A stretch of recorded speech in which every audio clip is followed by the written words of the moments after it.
First of all, I would like to introduce a particular rule which is very important in King and Pawn endings, and this is known as the opposition.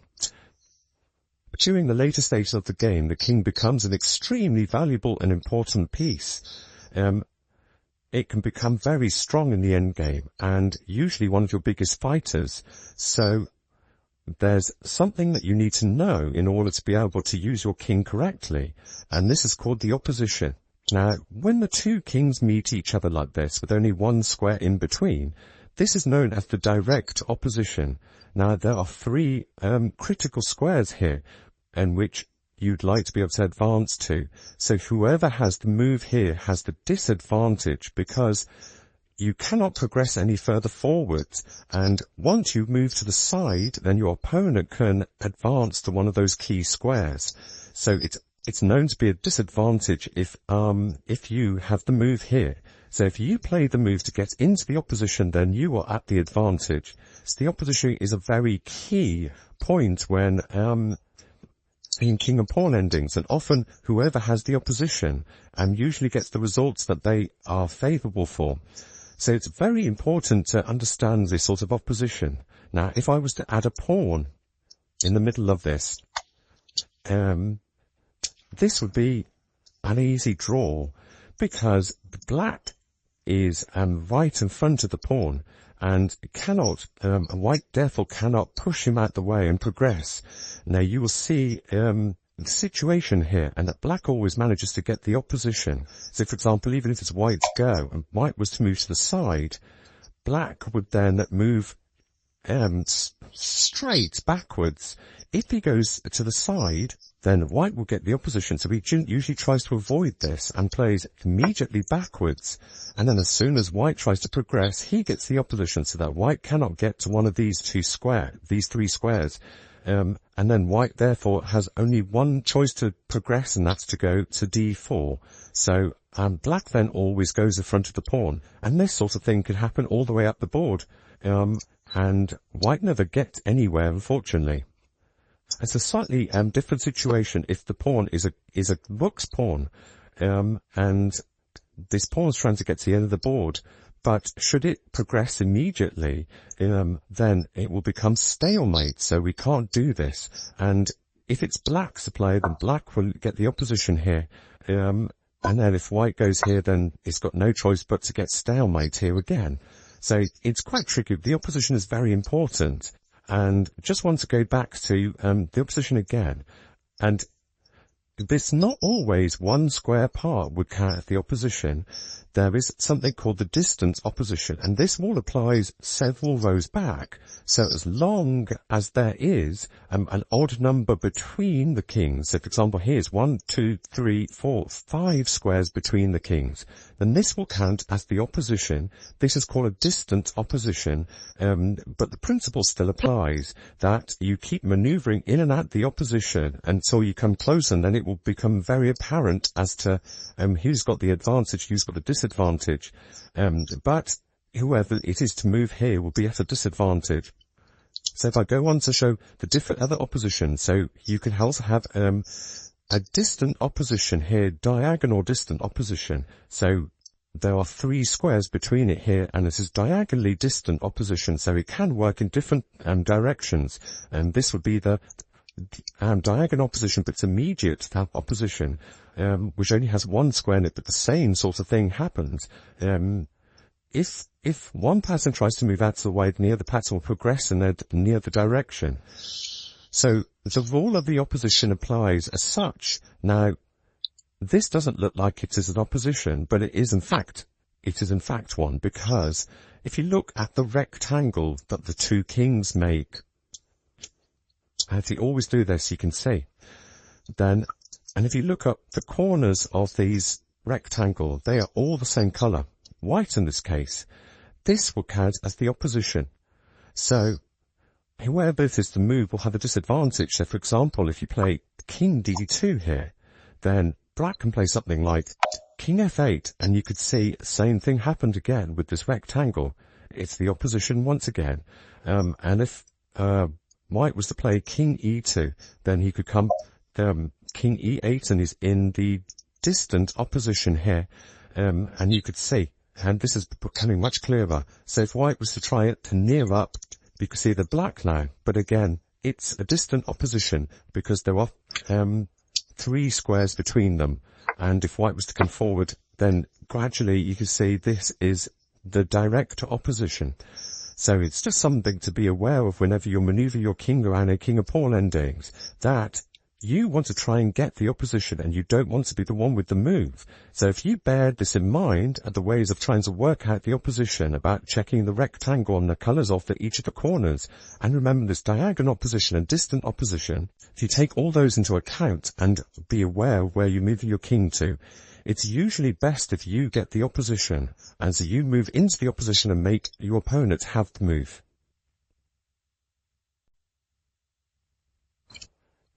I showed you in the last example what happens when you add a pawn and the defending king is white in front of it, and this becomes a draw. Well, one of the most important in games that you need to know and need to be able to win is a king and pawn versus a king. Now, the position I've got on the board is a classic position which is set up as training in order to be able to master this endgame. Now, this is definitely a win. And you need to know how to do this. You need to know it inside out. So whether I set up any position on the board, you need to know whether it's a win or a draw every single time without a doubt. This one is indeed a win, and there are 3 rules that you need to stick to. The first rule is probably one of the most important rules, and is that you must keep your king in front of the pawn. The pawn should not advance in front of the king, and should not even be level with the king, right until the end, until you know that it's guaranteed going to be promoted. So you need to make sure that you always put your king in front of the pawn so that it protects the path for the pawn. The second thing to beat very well is the opposition again. So please make sure you understand the opposition and what it is and why it works. So if you can, you must always get the opposition, and when you you must always be aware of when your opponent can get the opposition, and make sure that you don't walk into the positions that allow them to have the opposition. Third thing is that when you do obtain the opposition, you should try and do it when it's directly, your king's directly in front of the pawn. And once you do obtain the opposition, you should then make progress, because as soon as the defending king moves out the way, you should then make progress in the other direction to help support the path of the pawn. Now, this might seem a bit confusing, so I'm going to do a demonstration of this now. So, to start off with, therefore, immediately, the most popular move that people do is completely wrong, which is d4. Everyone starts off at this and tries to win because they think, oh, I've got a pawn, just push it. But now, this is immediately draw, because you've allowed the defending king to be able to make it in time to get in front of that pawn, and it's going to be impossible to budge it out the way. So, therefore, there must be a better move than d4. And I said that d4 move breaks the first rule. Do not put your pawn in front of the king. So, I must bring my king round.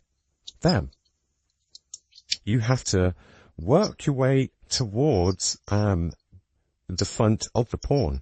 Now, I've moved my king to d7, just because I want to see if you can notice when I put my king in the opposition and where I don't. So at the moment, this rectangle has different colours, so it's not actually the opposition here. So next, white goes immediately in front of the pawn, and black tries to come forward, and white gains the opposition. Now, white's already at advantage, has got the opposition, he's in front of the pawn, all is good. As soon as black moves out the way, there is still room to go wrong here. Should white push the pawn here, he doesn't break the first one. The pawn is definitely behind the king. It's not even level with the king. But he has allowed his opponent to get the opposition. Now, this will be a draw. I just want to demonstrate to you why it will be a draw, because a lot of people, when they see this, they don't believe that it will be a draw. Now, I'm going to play it out to the end. So, if I was to move out the way, this black king could just follow me around all day long with the opposition. I can't get out of it. So the only way for white to progress is to push the pawn again. But they've broken this rule. Like I said, you should not have the pawn and the king on the same level. So now they're on the same rank, and so this is a rule, the first rule that's broken. So black would always go in front of the pawn. And white cannot make his king go any closer. If he tries to progress over to b5, then this black king will come and take this pawn. So he has to try and progress with his pawn. So again, black must go immediately backwards, and then after king up, and black can get the opposition again. And this sort of position repeats to the end of the game. End of the board, sorry. And again, black got the opposition, and after check in king here, you get to the position, this position here, where white has two options. Either he plays king d6, of which this is drawn now and is stalemate, or you get where the king moves away from the pawn to avoid stalemate.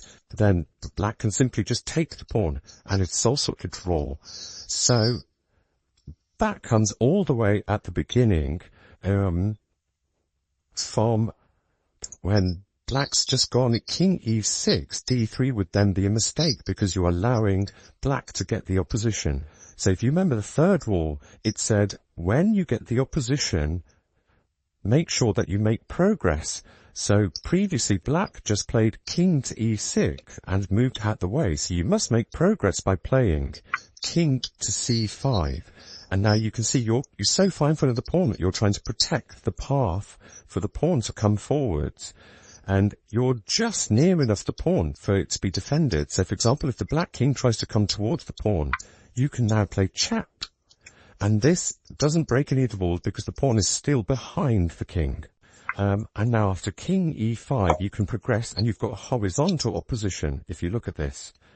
And then you can keep progressing, and after king to e7, you can indeed play d5 here, because you just got to make sure that the king could not get the opposition.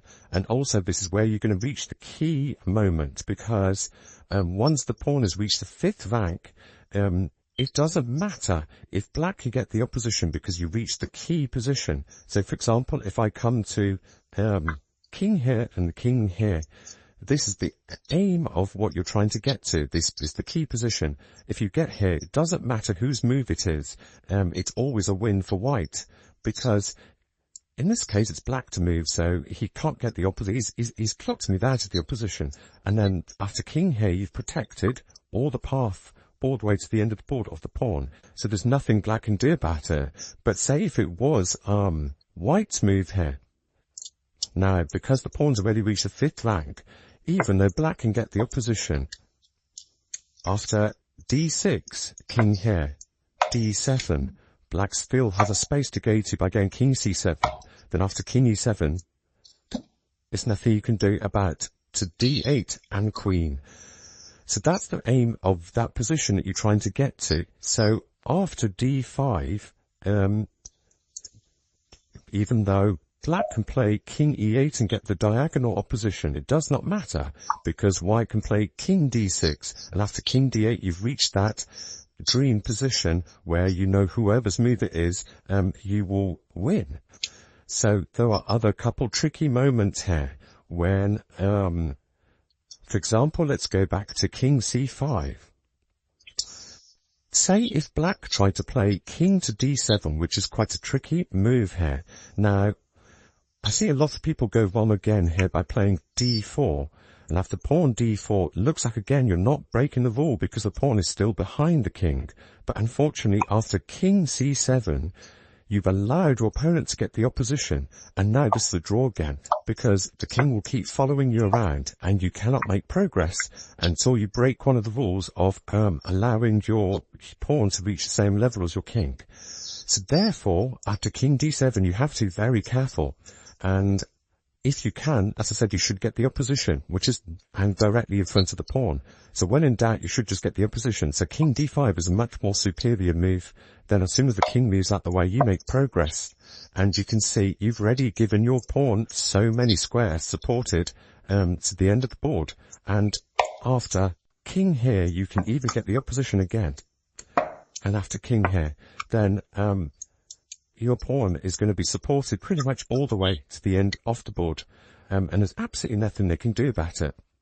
So it's quite useful to just know that you should go with your king first, and be really direct and keep the opposition all the time and leave your pawn behind to come back later. The only thing you need to be worried about is that you shouldn't go too far ahead with your pawn, and allow the danger of your opponent coming towards your pawn and capturing it. So you should always make sure that you are nearer the pawn than your opponent, and then you'll be fine. So that's how you win the king of pawn ending. Now, the other thing you need to be aware of, as I said, you should be able to know when it's a win and when it's a draw. So, for example, you could be on the defending side of this, and you need to know how to defend it. So, for example, let's take this position. This should be an immediate draw, regardless of whose move it is, because the black king is already in front of the pawn, and white cannot get the opposition and drive him away. So if it's a black to play, black would just push his king even further in front of the pawn, but it's white's pain. White's going to come out to e2 and try and hope that black will allow him to come in front of the pawn and get the winning king of pawn ending. But it's quite simple now, the defensive tactic here. You just go and get the opposition whenever you can. So now you've got the opposition. If the king moves out the way, sideways, you go in front of the pawn, always. And then it forces the white king back to defend. So then whenever you have to go backwards, always go straight backwards and not to the side. So we come back to this position again, and they've got the opposition. So it's the second time we've seen this position. The only way for white to progress is to push the pawn. Check. Always go in front of the pawn, which forces your opponent to defend the pawn. And again, you have to move backwards to one of these squares. So you should always go straight backwards, just so that your opponent does not get the opposition if you go to one of the side squares. At the moment, it doesn't matter as much because you could still draw, but you do not want to allow your opponent to get the opposition, so you should always go immediately straight backwards. Now, after the opponent tries to come to the side, you get the opposition checked and right up to the pawn. And this process repeats all the way up the board. There's nothing that white can do about it. So you go all the way to the end. Doesn't matter if they go to the left side, to the right side. It's the same process all the way back. Notice how the black king's always going immediately back and straight backwards, not to the side. And they keep changing the sides the white king comes to, but it doesn't matter. The only time you need to be extremely careful is right here, because now this is when the pawn is very nearly to the end of the board. You could make a little bit of a mistake. Now, white goes to the side, you should always get the opposition. But say if white tries to make you stray to the side of the board, you do not follow and get the opposition. Because if you follow and try to get the opposition, then you'll be in for a big shock after d7, because you do not have any time to come back and save that pawn. But yes, in fact, you're getting checkmated. And after king here, then the pawn can promote even to a rook, and that's checkmate. So you cannot allow that to happen. So instead, if the king wanders to b6, you should always go in front of the pawn. So whenever you can, you're just going to go back and forth in front of the pawn. If you can get the opposition to one file to the side, then you should. But otherwise, now after king here, you should always force the king backwards. Again, directly backwards, not to the side. King and an opposition. No matter what white does, he could dance around the pawn as much as he likes. You know, you could go over here. You just go always in front of the pawn. And then king comes here. You can't come in front of the pawn, but you should get the opposition. Don't follow him if he goes to the side. Just go in front of the pawn. Then you'll have nothing to worry about. So this is a very easy defensive idea, but it's very, very important that you know how to do this and that you do not fall for any traps and tricks that white may try. Thank you for watching the video. Don't forget to give us a like and subscribe.